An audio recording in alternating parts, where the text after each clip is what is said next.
Welcome into the Bobby Carpenter Show. Excited to have you in here with us. Huge show today, Schlegs. Very excited to get into it. Thursday, we're moving along. Ohio State's had their morning period.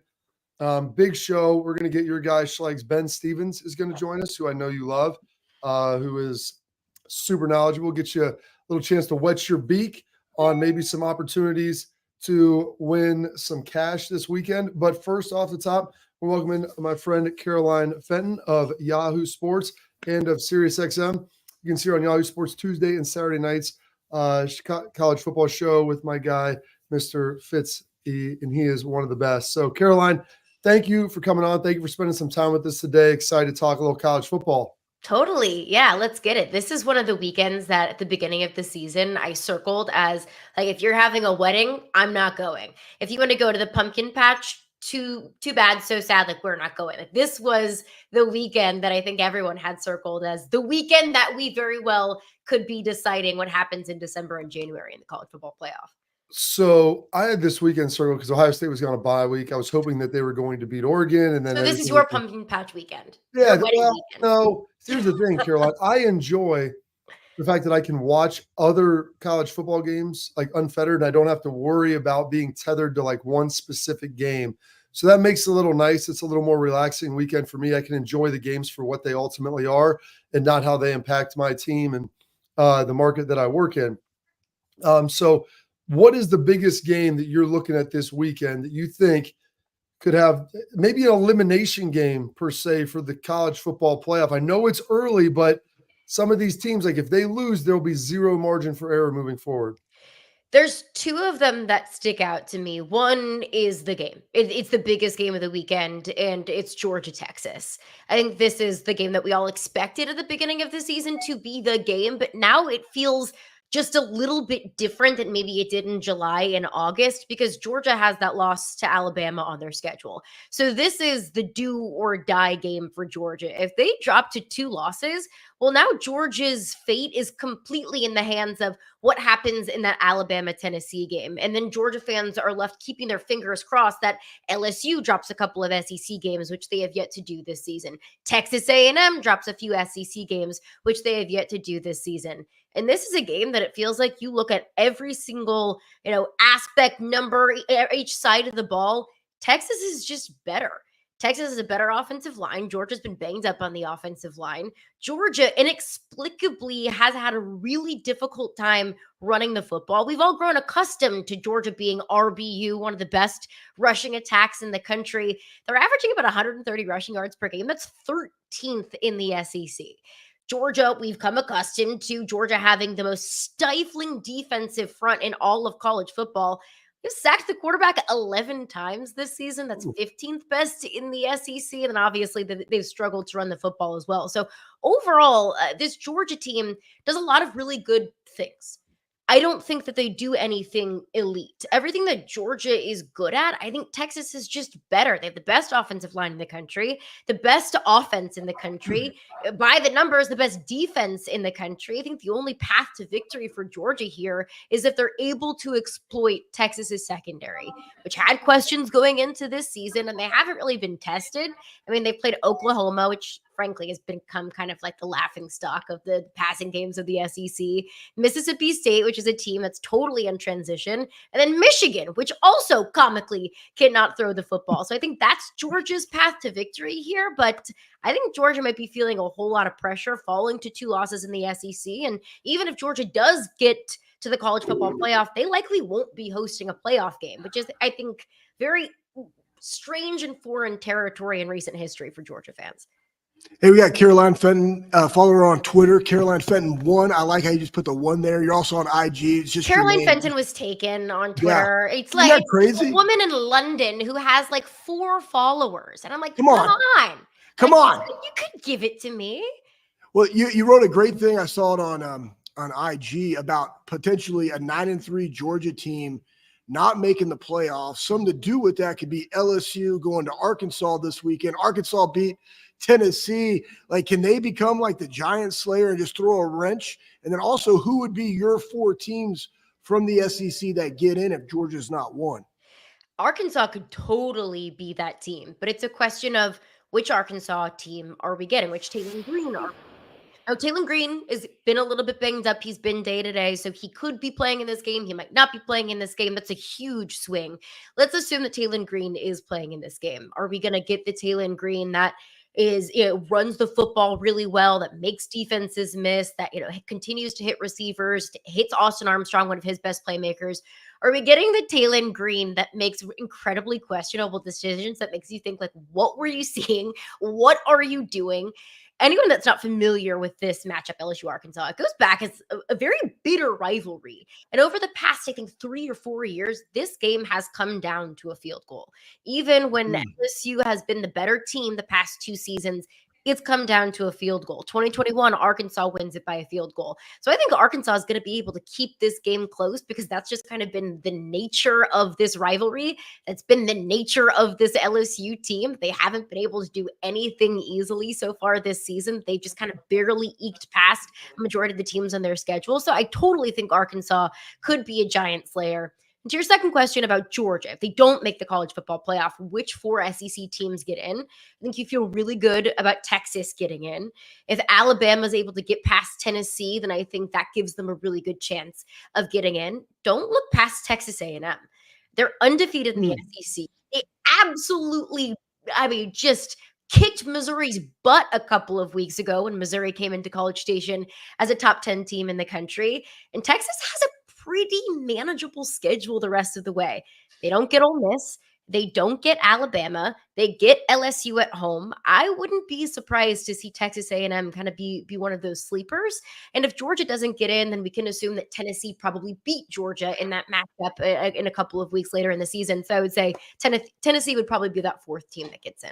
It's amazing because A&M doesn't play Georgia either. Now they have Texas at the very end of the season, which is nice. But like you said, with these huge conferences now, so much of it, Carolina, is who you play, when you play them, and where you play them, and maybe even if you end up playing some of these teams. So it's going to be very interesting. You touched on that Bama-Tennessee matchup and the implications for that. Yeah. Both of those teams having 1 loss, and it's a loss it's not a great loss.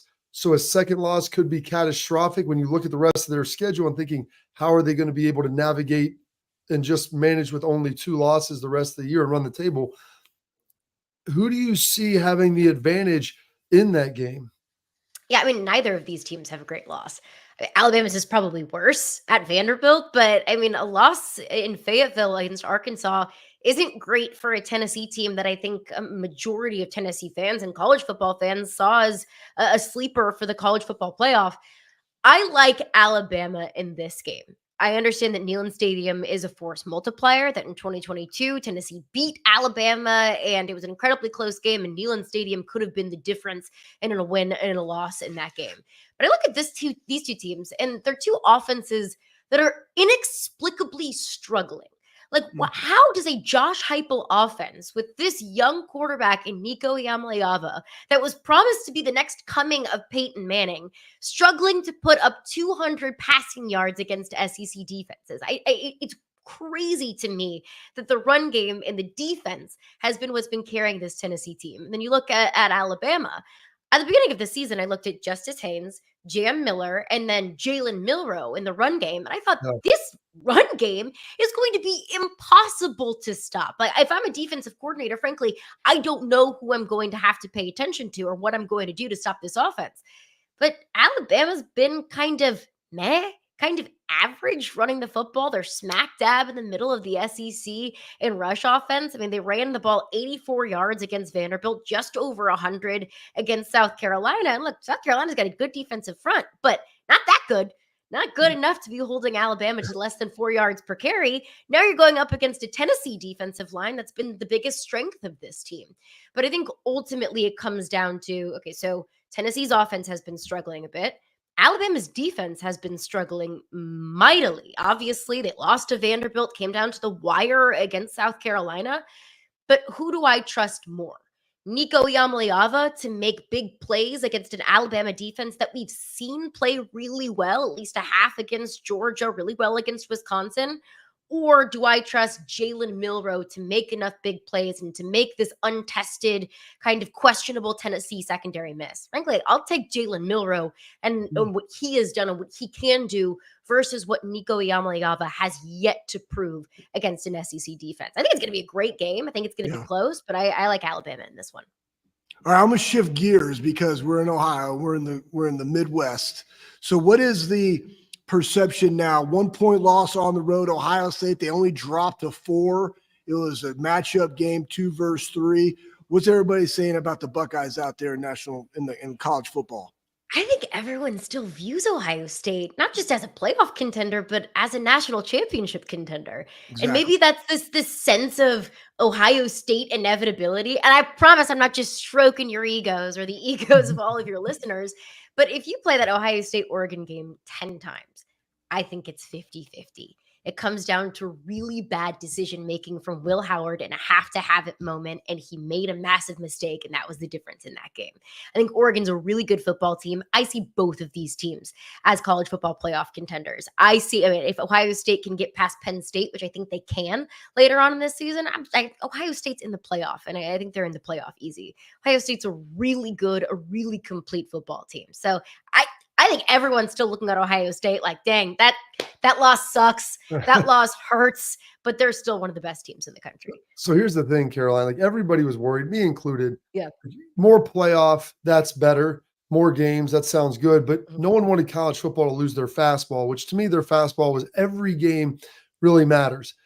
And the best part about this is, if you're Tennessee, if you're Alabama, you can lose a game. You're Georgia, you can lose a game. You're Ohio State, you can lose a game. And it doesn't kill you in a crazy sense of being able to achieve your goals. But here's what's I guess I underestimated this, Caroline, is the fact that the fan bases still took it as personal as they did 5 years ago, 10 years ago, 50. It didn't matter. Like, fire the coach, bench half the players. These guys stink. We need to bring in other guys. Yeah. And I know that's the case in Columbus. It was the case in Bama when they lost. You see Georgia lose. Like, all these teams when they lose, everybody's the worst. We need to get a new coach. And I'm glad that the fans still kept their edge. 100. That's what makes college football great, right? Like, even in a close win against South Carolina, Alabama fans are ready to get Kane Womack and Kalen DeBoer out of there. Like, that's the passion that we love. They were T-shirts. How can you coach a game in a T-shirt? And that's what's so funny is when you lose a game, everything's on the table. Your shirt's ugly. You were smiling after the game. Can't be smiling after the game. Like, nothing is off limits. I think it's great, though. I was very anti-playoff expansion, but I think I've grown to love it. Because in a 4-team playoff, Ohio State losing to Oregon very well could have disqualified Ohio State from the college football playoff. I don't want to be in a college football world where this Ohio State team doesn't have an opportunity at winning a national championship.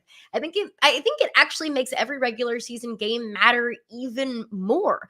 Georgia's still alive. Ohio State is still alive. Alabama's still alive. Tennessee is still alive. That makes these games coming up this weekend and throughout the rest of the season matter so much more. And Ohio State fans, be careful what you wish for, because Auburn wanted to fire Gus Malzahn because Gus Malzahn didn't beat Alabama enough, and they've been terrible ever since. So yeah, you never know if the grass truly is greener on the other side of Ryan Day. Absolutely. Well, we really appreciate your time with us, Caroline. That was fantastic. First time guest. Hopefully you'll be able to carve out some time for us to do this again in the future. Absolutely. Appreciate y'all. Have a good one. She's Caroline Fenton, one of the best. Give her a follow on X at Caroline Fenton 1. You can check her out on SiriusXM, College Sports Radio, and Tuesdays and Saturdays, Jason Fitz, my guy. She has a show with him on Yahoo Sports. So check out all of her stuff. Does a tremendous job. All right, Schlegel, I've got a theory for you now. We're going to get into it next about the Dan Lanning, the 12th guy on the field, and everything that is ultimately going on there. But first, I want to let you know, attention parents and athletes, protect what matters most with export guards, trusted by professional athletes, designed by NHL team dentists. Export mouth guards are scientifically tested to absorb high-impact hits, protecting both your teeth and your brain. Export mouth guards feature 3 layers of advanced protection and custom patented carbon fiber. They 3D print these bad boys right to your grill for better protection, better performance, max comfort, clear communication. Focus on the game, not on your gear. Don't take chances with your safety. exportguards.com/Bobby. Save 15%. You're going to love my theory coming up next.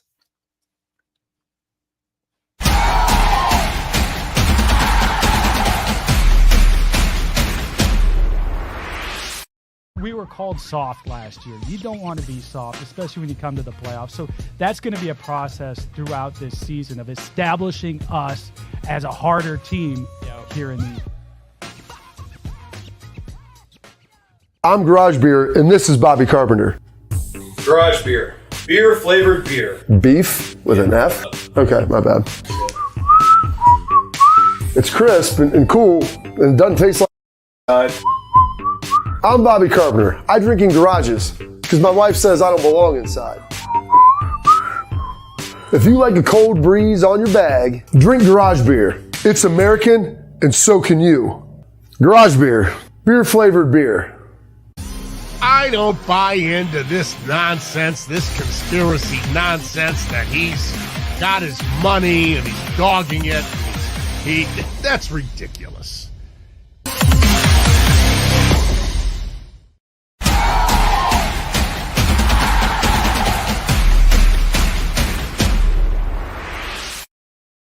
All right, welcome back into the Bobby Carpenter Show. Great job by Caroline Fenton. Hopefully you enjoyed her. I was on a show with her last week. I was like, man, she is really stinking good. So hopefully we'll be able to have her on here soon again. A lot of juice. You got to love that. And a lot of knowledge. So those are the two things, two requirements to be on the show, Schlegs, juice and knowledge. Sometimes you only provide one of them, but you know what?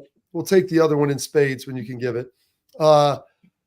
So imagine this, Schlegs. And I don't know how much we talked about this yesterday. My days are all blurring together, but the 12 men on the field rule. Yep.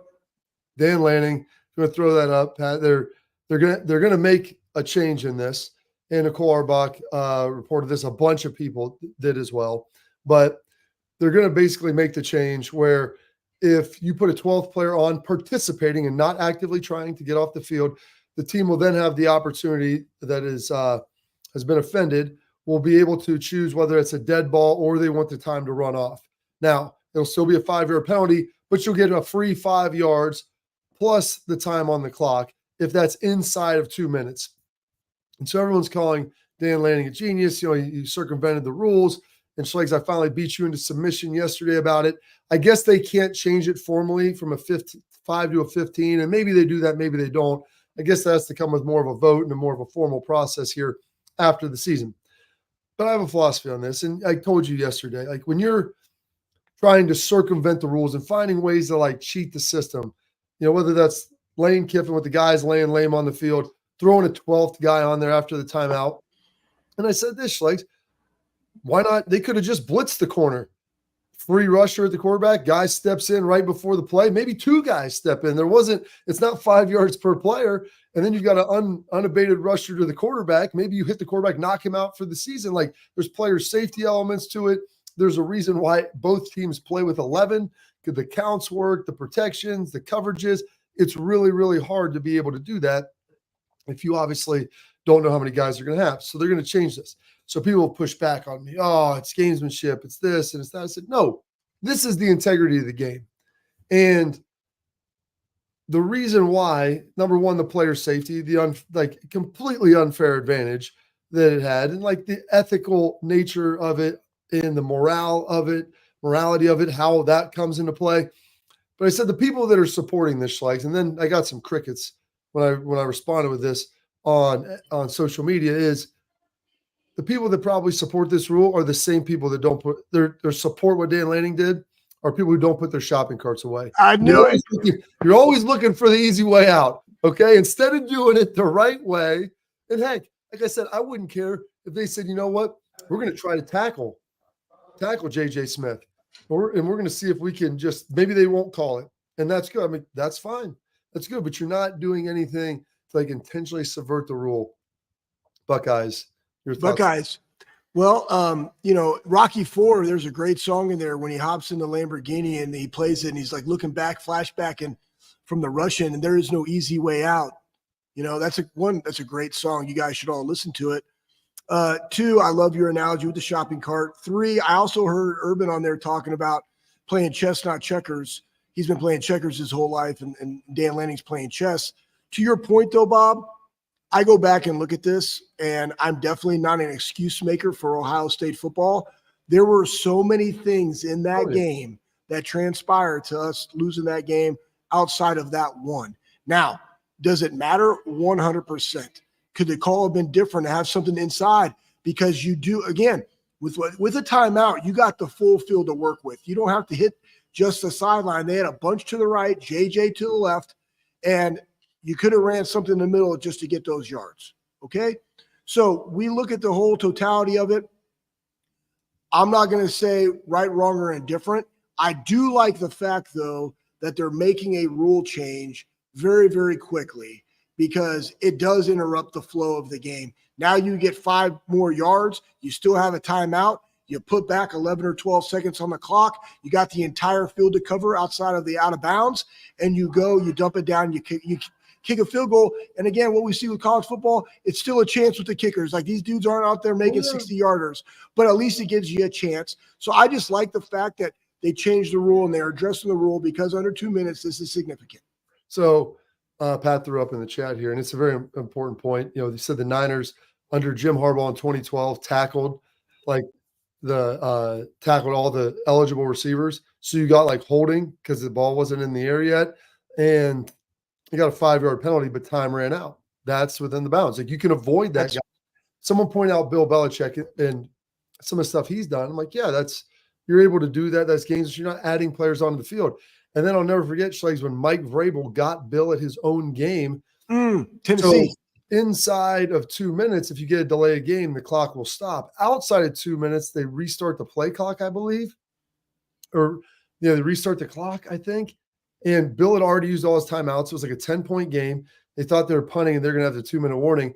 And Vrabes, with like 3 minutes to go, I think had consecutive delay of games. And he couldn't stop the clock. And I'm like, at 2 minutes, it stops. If it's outside of 2 minutes, it didn't. I think they maybe subsequently changed that.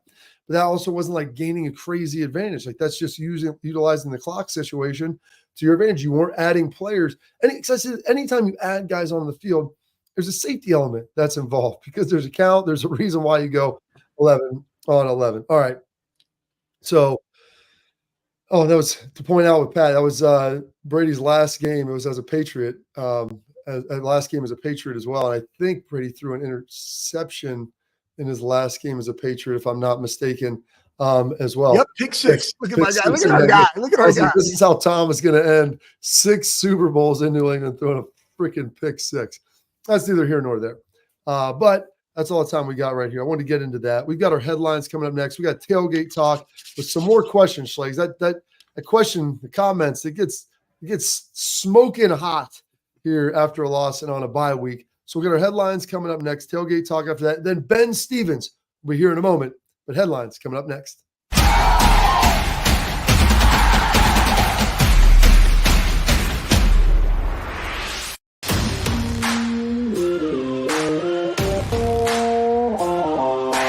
Hey, what's up, everybody? This is Bobby Carpenter. I want to give a huge thank you and a shout out to Affinity Whole Health, the leaders in the testosterone replacement industry. I've been on a testosterone replacement program for a few years right now, and I've got to tell you, it's been an absolute game changer. Affinity Whole Health has allowed me to be the best version of myself, both mentally and physically. I loved how easy it was to get started. I booked my free consultation, met with my prescriber, checked my numbers, and Affinity Whole Health designed a program that was customized to fit my needs. So I'm telling you guys, if you have low energy, you want to get rid of that spare tire around the waist or take it to the next level in the bedroom, Affinity Whole Health is the place to get started. So don't wait any longer. 5 minutes of your time, book your free consultation. You're going to love the way you feel.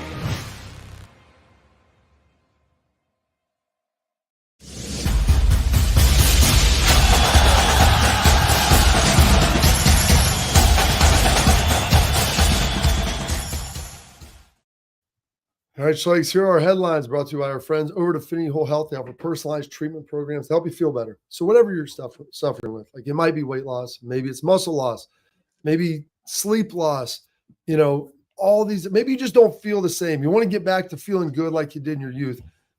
Affinity Whole Health, they can take what you're doing. You come in, get evaluation, offer up a personalized and customized treatment program to fit your needs and safely reach your health goals. I've been a patient there for 7 years. They do a great job in Columbus. Allie takes care of you. They do a great job in Cleveland. They've got office in Indy. They're up in Chicago.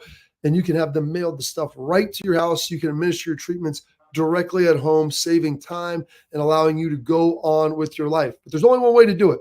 You have to go check them out at AffinityWholeHealth.com for your free consultation. Don't wait till January 1. Do it today. I've never been to tomorrow, and neither will you. Do it today, AffinityWholeHealth.com. I like that. Never been to tomorrow, Schlegel. I told my kids never been that someday becomes no day. Okay, like let's start it today. All right, let's go. Let's go. Get out there, be better, guys. I heard this great thing by John Maxwell. He goes, "Why in the world would you think something that you don't have the motivation to do today that you would have the motivation to do tomorrow, or the next day, or the next week?" It's like, start it today. Now, maybe there's time constraints and different things. Then set a date that this is when it's going to start, and this is what you're going to do, and this is why you're starting it then, and make sure you have a plan with it. Don't be like, tomorrow. Listen, mow the grass, clean your room. I'm cleaning up my office a little bit every day. Chopping wood, Schlegs. That's what it's all about. What else it's all about is college football. Love college football, Schlegs. There's great things. BYU, Brigham Young University. You've played there. You were at Air Force. You were in Provo, Utah, in the snake pit there, getting it done. A lot of noise, a lot of energy, a lot of juice. Most of the players there, Schlegs, are Mormon. It was founded by Brigham Young. That makes sense, except for their quarterback, Schlegs. How about this? So we throw this up here. Our guy, Jake the Jew, and calls himself the BY Jew. And it's awesome because it puts BYU and Jew together, which should not be together in any way whatsoever. But it is because of football and because of me. This is the beauty that college football gives you. This is the beauty that sports gives you. Probably not a whole lot of Jewish dudes and gals, dudes and dudettes that are going to BYU other than my guy, Jake.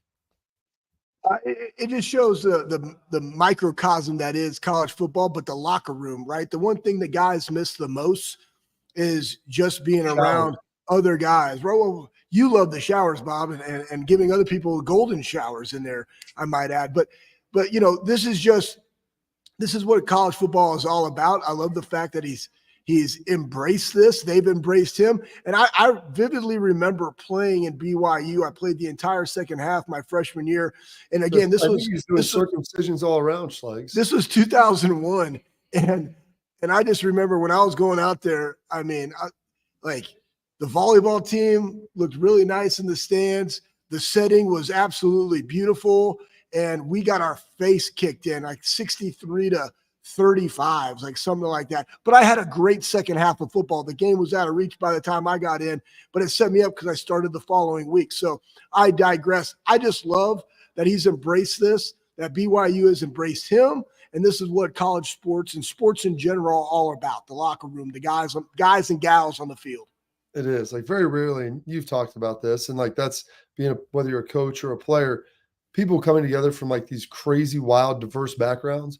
Whether you're like, I was a kid that moved around when I was young with my dad, born in Texas, but grew up in Lancaster, Ohio. The guys you meet, whether it's Santonio Holmes from Glade Central, Nate Sally from Fort Lauderdale, like RJ Coleman in our class from West Virginia. We had Mike Roberts from Canada.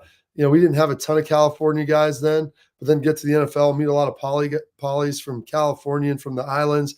Like just the type of people from country, city, urban, rural, suburban, all different colors, shapes, and sizes.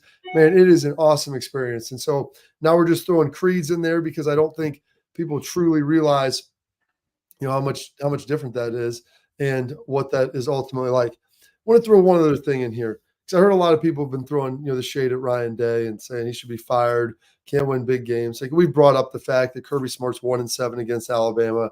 And he's got like 8 losses, and that's one. Those are 7 of them. But I want to throw up these coaches' salaries here because you always say, Ryan Day's, paid incredibly well, and he is.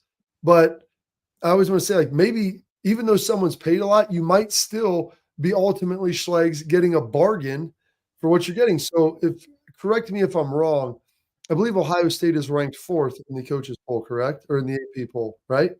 So we got Ohio State being ranked 4th. What's Ryan Day on that pay list? I believe Number he's five. Five. Even better. He's 5. So you're actually getting a bargain for what it is that you're paying for. You're paying for top 5 production. He's giving you 4 right now. And I know that's a little tongue-in-cheek and a little facetious.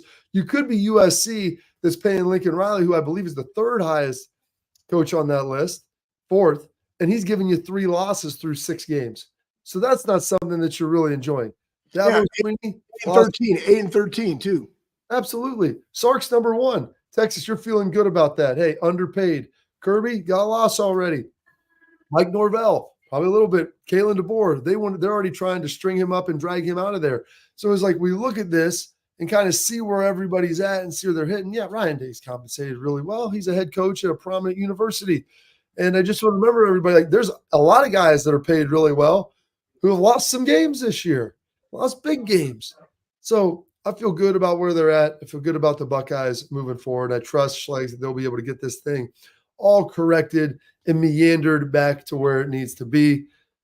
You have any thoughts on it before we get out of here? No, my only thing is this, is that, as the head coach, and there were some great questions we'll probably get into tailgate talk about defense and other guys. Like the biggest thing about this is it's your program. So we've seen Ryan make some hard decisions and go in different directions. And you brought Jim Knowles in, you brought Chip Kelly in, and if there's anything that's going on the staff, like that's your responsibility. That's why they pay you this type of money.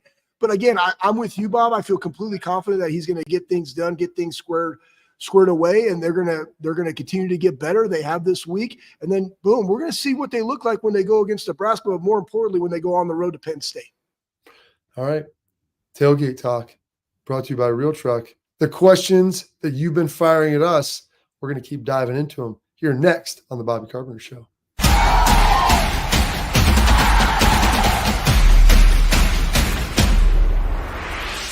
We were called soft last year. You don't want to be soft, especially when you come to the playoffs. So that's going to be a process throughout this season of establishing us as a harder team here in the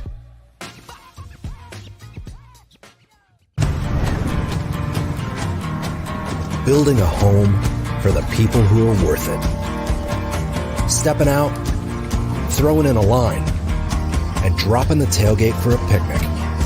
And finding far-off campsites with the people you're closest to. Upgrade your truck, Jeep, or Bronco with over 1 million parts and accessories. And bring your truck to life. Real Truck.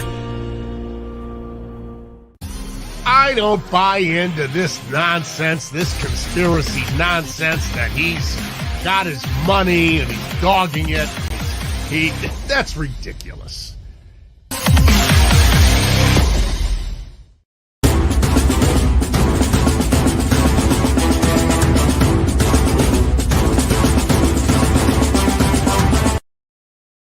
All right, Schlegs, we got to our tailgate talk brought to you by our friends at Real Truck. My goodness, Schlegs, it was awesome yesterday talking about Real Truck. We want to share with our friends at Real Truck. This is what we've got going for you. For our loyal listeners, if you're looking to upgrade your truck, Jeep, Bronco, whatever it is, accessories for yourself, you get a gift this season. You spend $100 at realtruck.com. They're going to give you a free Real Truck hat, which are sweet. Simply type in the promo code Bobby at checkout, realtruck.com. Purchase $100 or more, which they've got tons of stuff there that you're going to want to accessorize. Like I said, Jeep, truck, Bronco, interior, exterior, all kinds of stuff. You get a hat for free. So go check them out. Bring your car to life. All right, Schlegs. Got a first question here coming in tailgate talk. We got Nahum O'Brien. Hope I'm pronouncing that right. And his question is, why do you think some coaches, i.e. Ryan Day, are unable to elevate/motivate players to the next level of play, meaning to play above their normal intensity and natural talent level? So you're saying they don't? Man, I don't know. I think the hardest thing is you. Do you think that first of all, the thing is, do you think that that's not happening on a consistent basis? I don't think it's not happening. I think that some of those games, like you look at those Michigan games, defensively did not play well. I don't, because you got to take the team in totality. Like some things are playing really good. Some guys aren't. They talked about this the other day about why are our guys looking slower? And yeah, they're not playing Western Michigan. They're not playing Marshall. They're playing an equally talented team on the field. So it's going to look the exact same because they're both talented. Well, Oregon's got some of the fastest wideouts in the country. Like Stewart's a 5-star dude, was one of the top 3 wideouts coming from A&M. And let's not kid ourselves too when you look at it, right? Like, again, there's some things that they definitely have to clean up as far as what were guys seeing, what was the call on the field, why was there some hesitation that did hips and run. Those are all the things that you're looking at when you're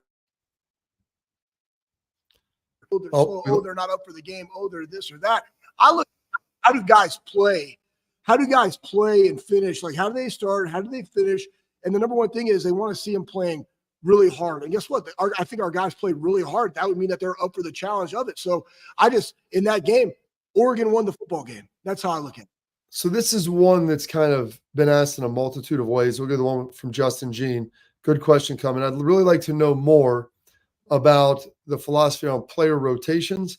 I do not understand why the coaches make our starters play the whole game when we've watched them be too exhausted to finish in the fourth 3 years in a row. I think that's referencing Michigan, D-line, DBs, safety positions. And so everybody's got their own unique way of doing it. I will say this, like D-line usually rotates a lot. Now, they didn't rotate as much last year, but I think they have the guys to be able to rotate, and they need to be rotating. I was surprised that they didn't try to get like Kenyatta Jackson, Caden Curry in there a little bit more in like different times of the game. The secondary piece, one of the things, Schlegel, that Kerry Combs, who was here for a number of years, he always liked to roll 3 corners over 2 positions. And I was never a fan of that at first, but I started falling in love with it. He goes, if you have guys that can play, get them on the field. Now, Tim Walton's done it a little bit differently. I'm curious to see kind of where that goes forward. A lot of people have asked about Jermaine Matthews, and Jermaine Matthews is a very good player. And I think that he has something he can help this defense. It's a function of like how you rotate, where you're rotating them in, and what it ultimately is going to look like. Yeah, most of the time too, guys, it's also situational football. So if you have your ones and if you're going to get them a blow, you're going to get them a blow potentially in the middle of the field, right? As the drive goes down, that's kind of the nuance of the game. Down in distance, where do you want to affect them? Hey, I'm going to rotate these guys in, first down, boom. They're going to do first and second down. I might roll my starters back in. They're going to play a series. I even saw it. I just remember this popped in my head. I think I saw like Hero Canoe in there like on the goal line stand, and Tyleek was off on the side, right? So I saw a little bit, probably to your point about Caden and KJ, like they've been doing a really nice job. How do you get them in there in the mix? But I think it's just predicated upon where they are. Now, another thing that dictates this is if teams are playing with up-tempo, which you saw a little bit from Oregon. And so guess what? You got to get a stop, and then boom, now I can rotate in, and I got to have that plan ahead of time. So I think there's some gamemanship in this. There's also field position in this, and where do you want your guys to be utilized, especially once you get in that red zone. You want your starters to be in there because there's a reason that they're the starters. And to your point, Bob, about the secondary, I think we saw this last year with Malik Hartford. Like the more reps you can get a guy in a game before you have to get the guy in the game, the better it will be for their longevity. Absolutely. All right, we're going to get some of your comments tomorrow. We might do 2 segments on it. We appreciate it, folks. Keep firing away. We'll get those questions answered. Ben Stevens, What's Your Beak? Sports Grid Radio coming up next.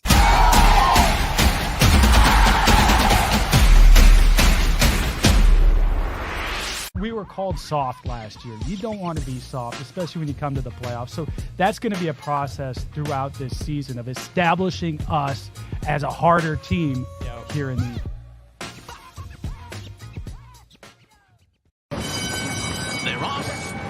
Kentucky Derby as Authentic takes them around the far turn. Tis the Laws making his move now, and they're into the stretch. These two stride for stride. Authentic, tis the Law. Here's the wire. Authentic has won the Kentucky Derby.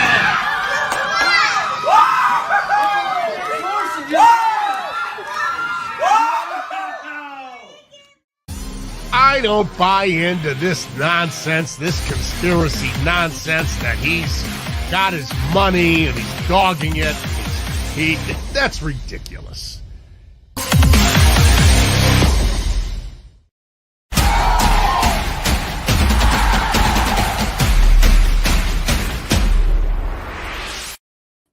All right, here's our guy, Ben Stevens. Ben, sorry for getting to you a little bit later today. There's a lot of stuff, a lot of venting going on in Buckeye Nation, as you can imagine going on. Nationally, I think people look around like, why are people that upset? You lost by 1 point to a team on the road that was ranked one spot behind you. You subsequently fell from 2 to 4, so there isn't like this massive chasm in where you believe people think, or where people think how good Ohio State is this year. That's neither here nor there. We got a big slate of games this week. I want to let you lead this to start, because looking at this slate of games, there's a lot that are intriguing to me. Ohio State's not playing, so I'm pumped to kind of see what's out there. Are there any lines in some of these bigger games that you like to start off with? Bobby, if I may, before we start, about some of the great games for Week 8, because it is going to be a sensational Saturday once again. I feel like every weekend this year in the 2024 college football season has been unreal, and this might, if even possible, be the best one yet. Just to kind of calm down Buckeye land, I understand the very high standards to hold Ryan Day 2. I get all of that. I really understand.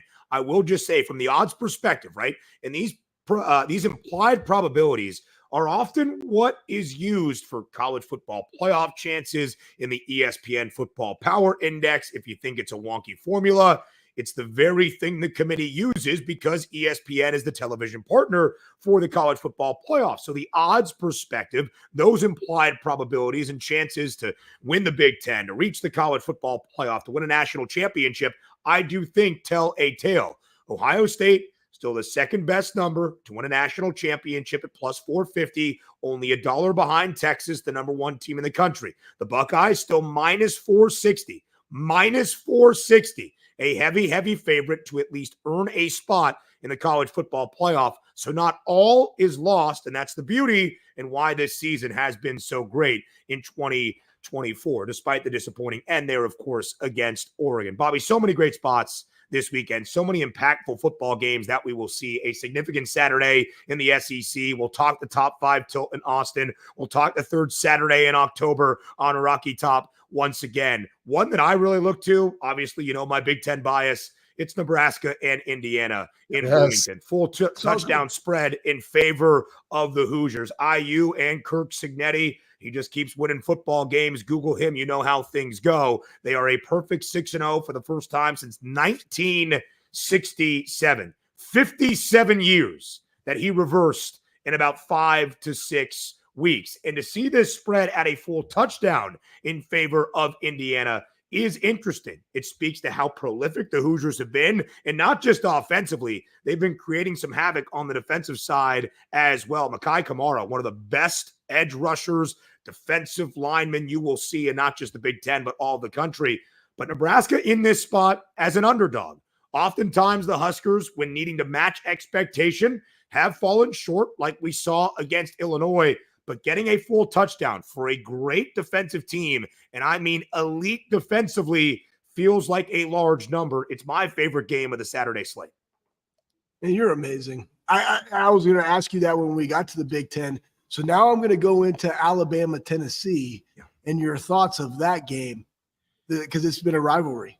Yeah, it certainly has. Really, Schlegel, this game to me comes down to an offense that's still trending upward in Alabama. Jalen Milroe, a couple of turnovers here, though, in SEC play, and an offense that is trending way down in Tennessee. When you look at what the Vols have done, they're still a top 10 unit in both scoring output and yardage output this year. But when you pay attention to the stat line and the performances out of the freshman quarterback in Nico Iamaleava, it has been a struggle as of late. Point differential for the Vols in their first 3 games of the year, plus 178. In their last 3, plus 11.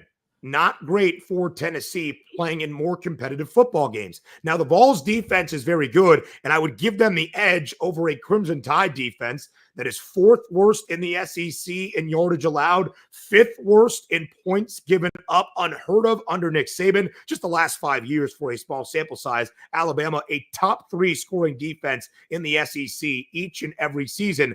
But the offense is still very good. And Jalen Milroe has to play a little bit more clean and efficient. But Tennessee is great at defending the run. They're really great at everything But if Alabama can expose the Volunteers over the top, where that is the key matchup for Kalen DeBoer and the Crimson Tide offensively, I agree with Alabama being a 2.5-point road favorite in Tennessee. Again, the difference in this game, how good can the Vols defense be? Because really, Nico right now has not been great at the quarterback spot. Dylan Sampson, the running back, has been sensational. But can they expose a Crimson Tide defense that has been struggling as of late? All right, looking a little bit to nighttime is the right time. LSU traveling into Fayetteville. The Hogs, home dogs. Can they be giant slayers once again?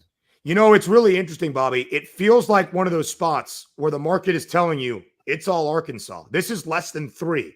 It's a 2.5-point spread in favor of an LSU team that, frankly, proved me wrong a little bit last week. Not winning outright in Death Valley, not forcing that game to overtime, but really bending and not breaking against a sound Ole Miss offense. And that is my only question with the Bayou Bengals. Not what they can do offensively.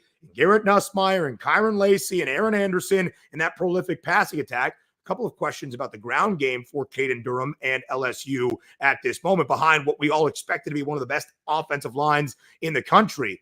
It's in this spot where Arkansas is only getting 2.5 points that you would have to look to the Hogs. They are 21-9 against the spread as an underdog under Sam Pittman. They are a perfect 4-0 ATS as an underdog this year. 2 outright victories against Auburn and, of course, at home in Fayetteville against Tennessee. And Taylor Green expected to be back for the Razorbacks following the bye and his fourth quarter exit against the Vols. I think he provides a very difficult matchup for this LSU offense that has seen running quarterbacks expose them at times, that has seen a good ground game get to them at times. I really think that Arkansas is in a good spot for an outright upset that, frankly, guys, from an odds perspective, is not all that large of an upset. It's less than a field goal in favor of LSU on the road. All right, so I know Bob's going to hit you with another one, but I've been thinking about this because Miami has now had 2 consecutive comeback wins.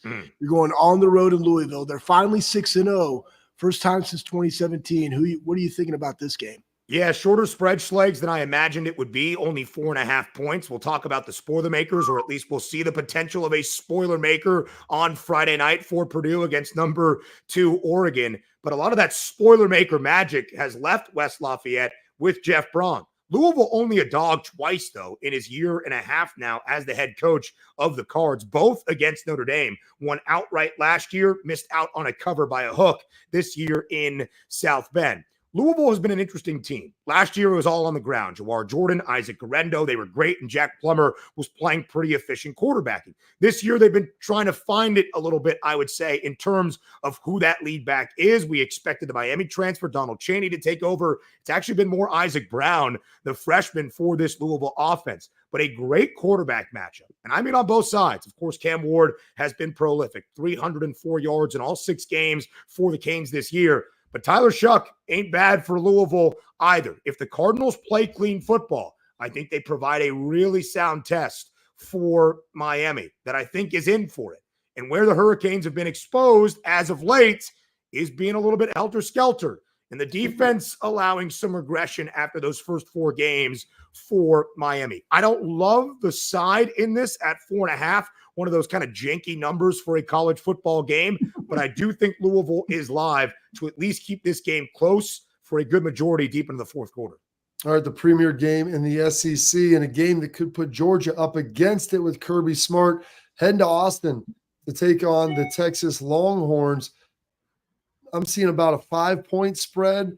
Ben, where are you seeing it? And is there an upset in the Bulldogs this weekend? Yeah, we've talked about this a few times, guys, throughout the year. Some spots, especially year over year, summer to where we are now, midway through the season, where the line is just a lot different than we anticipated. Georgia was a slight, and I mean very slight, point or 1.5 underdog in the early look at this game. A couple of cents of difference on that money line back when this line opened in the summer. Earlier this week, 3.5 in favor of Texas, the number 1 team in the country. Now 4.5. Georgia has not been an underdog since the very start of the 2021 season, where they were a dog against Clemson in the season opener and won that game outright, starting what was a run to 2 consecutive national championships, and of course, just an illustrious 3 years in Athens. Georgia was not great at covering numbers in non-conference play since the start of 2021, but solid in SEC action, 16-12 against the spread. 0 for this year, 0-4 ATS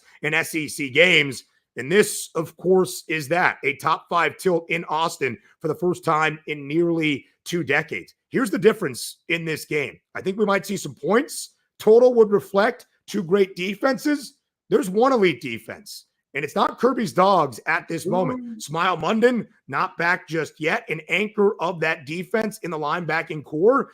I think it's cost Georgia. We've got 2 great passing attacks, Carson Beck and Quinn Ewers, who needs to step up his production like we saw against ranked foes in 2023. Hasn't really been the case so far here in 2024. Didn't have to do much in the Red River against Oklahoma. But the better defense in this matchup is the best defense in the nation. Texas, best scoring defense in the country, allowing only 6.8 points per game on average, the only holding opponents to less than a touchdown. Best total defense in the country as well. Everything at my core wants to tell me Georgia has lost 3 football games since the middle portion of 2020, all 3 to a team named Alabama. And the Bulldogs getting 4.5 is an auto must precedent type bet. But when you look at the analytics and the numbers for this game, it actually favors Texas. I'm not exactly sure what I'm going to do by the time we get to Saturday night. That's a tight line. It's tough to go against the Bulldogs, but I'm with you. They have not looked great this year, Ben. We'll appreciate the time with you, sir. Thank you so much. Listen to Ben, Sports Grid Radio. Give him a follow on X at Ben Scott Stevens. Thank you so much, sir. It's always a pleasure. Of course. Talk to you guys soon. He's one of the best and gives you all the nuggets you need to know for this weekend. So go make some money and enjoy a Buckeye bye week. All right, take a break. Coming up, we'll wrap the show.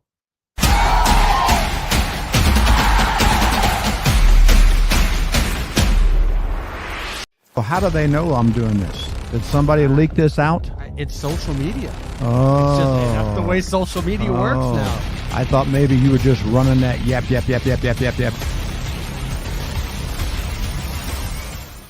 Welcome to Big Play, a sports media team that started back in 2014, and now we're not in a garage. Look at us, incorporating some of Cleveland's favorite sports personalities, bringing you fun and compelling content from downtown Cleveland. Coming to you live from the shores of Lake Erie and Burke Lakefront Airport, join Team Big Play for all the best sports talk in Ohio. Check us out on social media at Big Play, bringing you fun and compelling content from downtown Cleveland. I don't buy into this nonsense, this conspiracy nonsense that he's got his money and he's dogging it. That's ridiculous.